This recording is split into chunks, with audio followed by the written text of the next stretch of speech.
Hi అండి. అందరూ ఎలా ఉన్నారు? ఈరోజు అయితే మనము ఎర్రపప్పుతో దోస చేసుకున్నాము. అది ఎలా చేయాలో ఇప్పుడు నేను మీకు చూపిస్తాను. దానికోసం అని చెప్పి నేను ఒక కప్పు ఎర్రపప్పు నానబెట్టినవి తీసుకున్నాను. ఒక హాఫ్ అన్ అవర్ ముందు నానబెట్టాను. ఒక కప్పు సుజీ రవ్వ, అదేనండి ఉప్మా రవ్వ. దానికి ఒక 2 టమాటాలు, సన్నగా తరిగిన టమాటాలు. దానికోసం అని చెప్పి మళ్ళీ మనము కొంచెము ఎర్రకారము, దానికి కొంచెము సాల్ట్ అండి, టేస్ట్‌కి సరిపడా సాల్టు.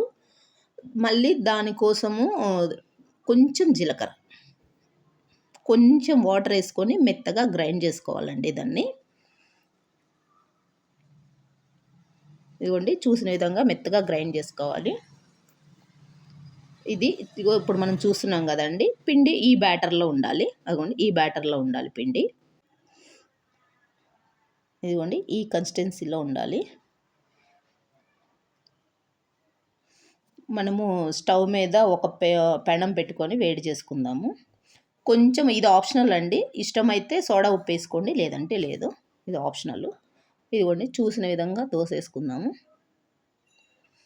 దీనికి టేస్ట్ కోసం అని చెప్పి కొంచెము పైనుంచి ఆయిల్తో పాటు కొత్తిమీర కూడా వేసుకుందాము.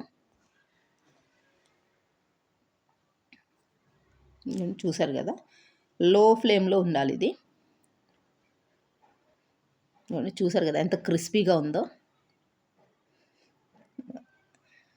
ఇదిగోండి మళ్ళీ రెండో వైపుకి కూడా వేసుకోవాలి, ఎక్కడన్నా పచ్చి ఉంటే కనుక పోతుంది. ఇది పప్పుతో కదండి, కొంచెం పచ్చిగా ఉంటుంది.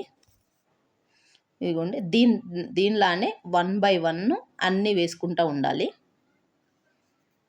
దీన్ని మన ఇంట్లో ఆప్షనల్గా చట్నీస్ ఉంటాయి కదండి, టమాటా చట్నీ, మనం రెగ్యులర్గా వేసుకునే రోళ్ళ పచ్చళ్ళు ఉంటాయి కదండి, దాంతో తింటే బాగుంటుంది. ఈ చట్నీ అయితే నేను మళ్ళీ మీకు తర్వాత వీడియోలో చూపిస్తాను. నచ్చితే